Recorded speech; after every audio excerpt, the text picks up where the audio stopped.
During an exorcism in 1906, witnesses reportedly saw Clara Germana Cele rise from the chapel floor. The claim became the most famous part of her story, although the surviving evidence comes mainly from later accounts. The story began at St. Michael's Mission in Natal, South Africa. The Catholic station served as a religious and educational community, where Clara had spent years under the care of missionaries. Clara was an orphan of African origin who had been raised within the Catholic mission community. Accounts described her as an ordinary schoolgirl before the strange events that later made her famous.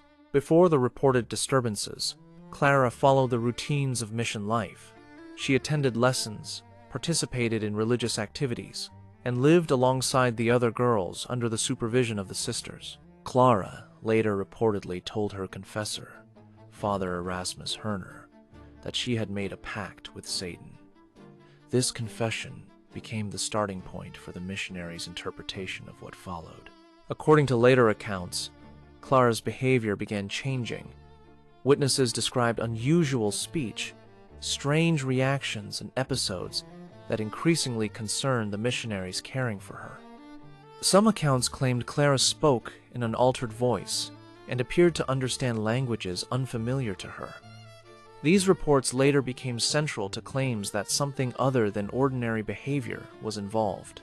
Witnesses also claimed Clara revealed private information about people she supposedly could not have known. Such stories were later described as evidence of supernatural knowledge. The reports changed the atmosphere at the mission. What had begun as concern over a troubled student gradually became a religious crisis, as some witnesses believed Clara's behavior indicated possession. Father Herner and Father Mansuet Pole became central to the response. Mission authorities began considering whether a formal Catholic exorcism should be performed. Permission was sought from church authorities before the ritual began. The case had moved into the formal religious process of investigating alleged possession. The chapel was prepared for the ritual.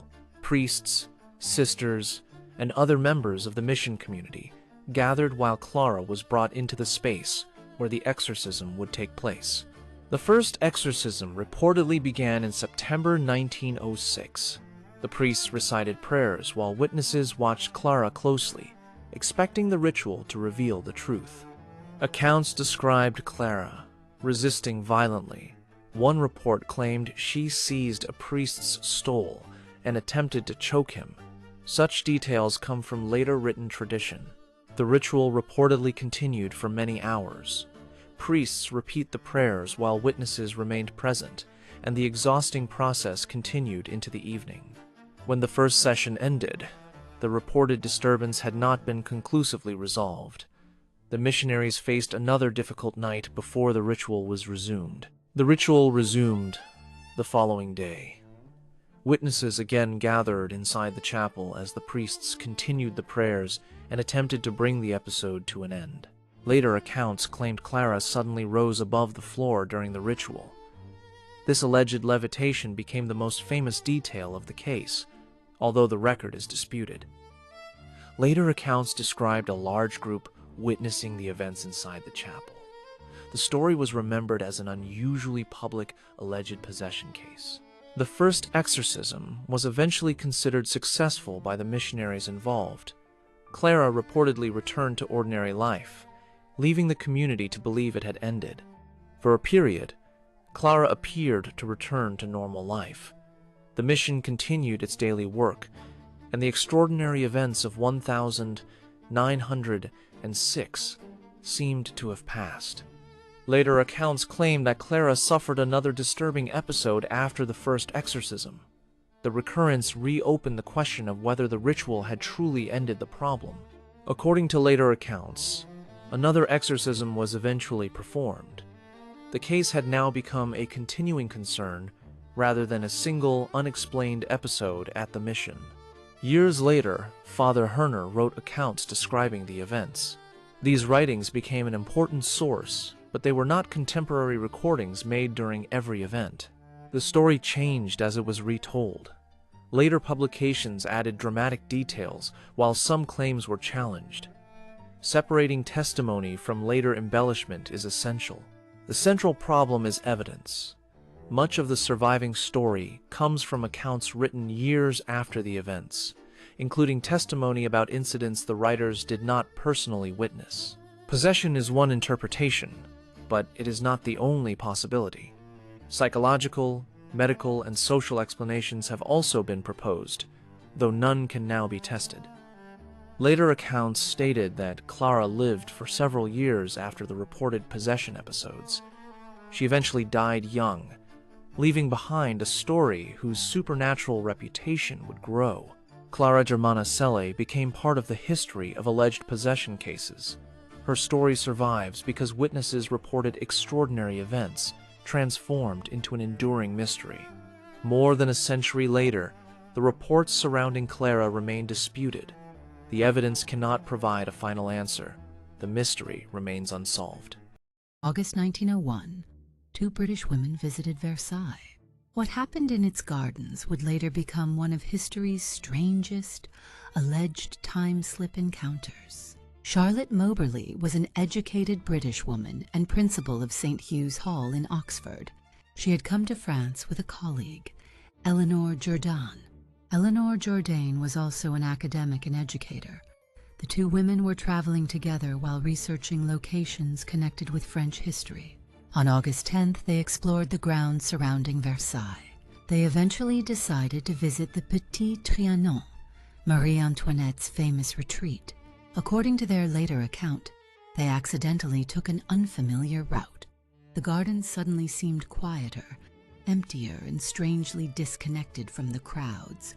Moberly later described an oppressive stillness. Even the ordinary sounds of a busy tourist attraction seemed to have disappeared. They encountered unfamiliar people along the path. Their clothing and behavior seemed strange enough that both women later remembered the figures clearly. They came upon a small building surrounded by trees. Nothing about it seemed remarkable, yet the atmosphere around it felt increasingly unsettling. A man sat nearby. Moberly later described him as wearing clothing that seemed out of place, almost as if it belonged to another era.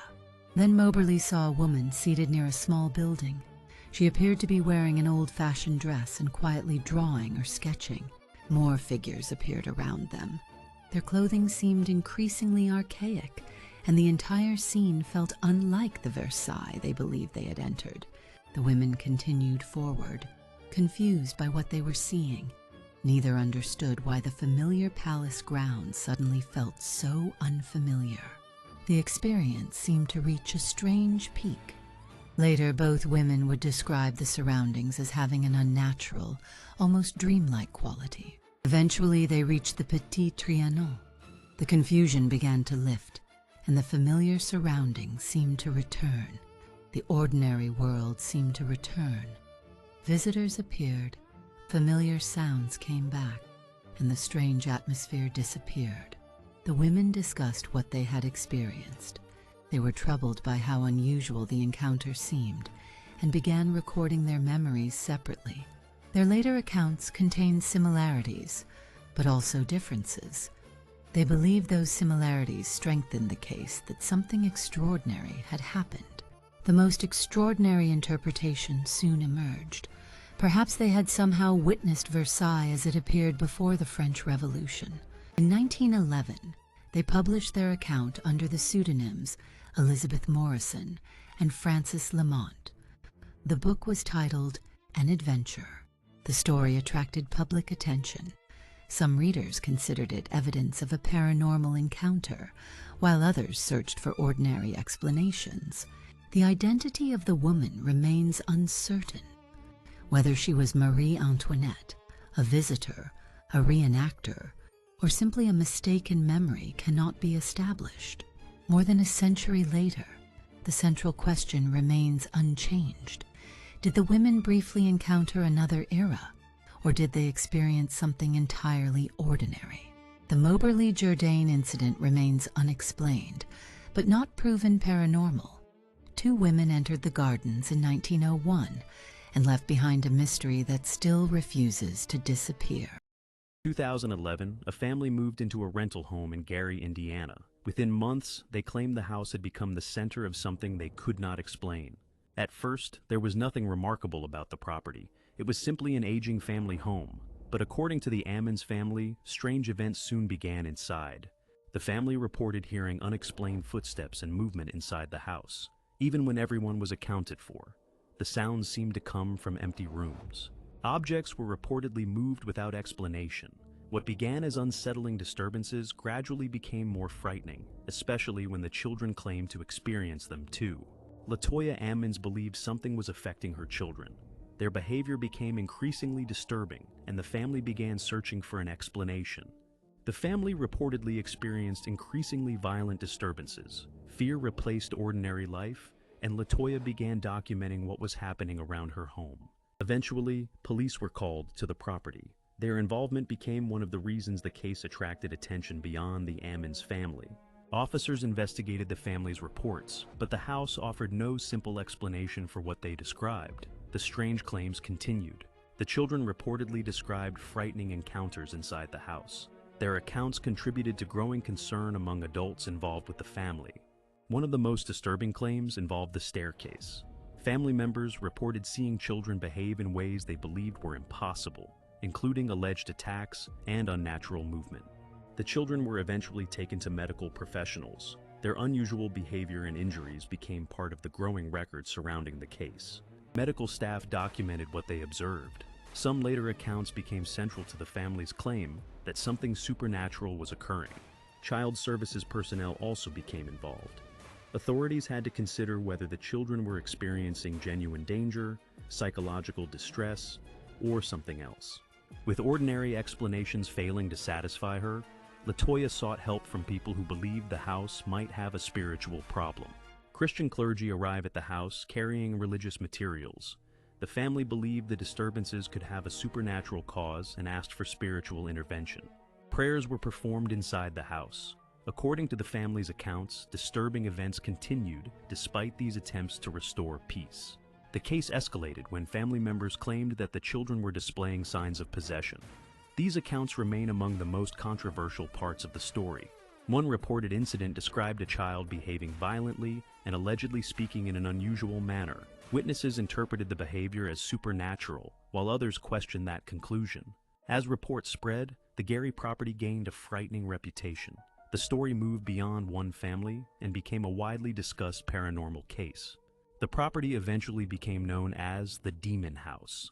The nickname captured the public imagination, but it did not prove that demons were actually present. Paranormal investigators later examined the property.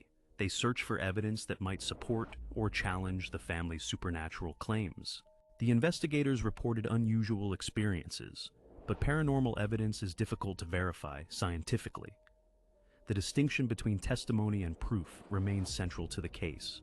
The case generated a large collection of testimony and documentation, yet much of the evidence depended on interpreting events witnessed by people already convinced something supernatural was happening. Eventually, the family left the property. Whatever the cause of the disturbances, the house had become too frightening for them to continue living there. After the Ammons family departed, the property continued to attract attention. Its reputation had already become larger than the house itself. The house was later purchased by filmmaker Zach Bagans, who became fascinated by the story and its alleged paranormal history. Bagans documented the property and its history in a film project. The house became a central subject of renewed paranormal interest. Eventually, the notorious house was demolished. The physical location disappeared, but the story surrounding it survived. Were the Ammons witnessing a genuine supernatural phenomenon? Were psychological, environmental, or social factors involved? The available evidence does not provide a definitive answer. The Ammons case remains one of America's most controversial alleged hauntings. The house is gone, the testimony remains, and the question of what happened there is still unanswered.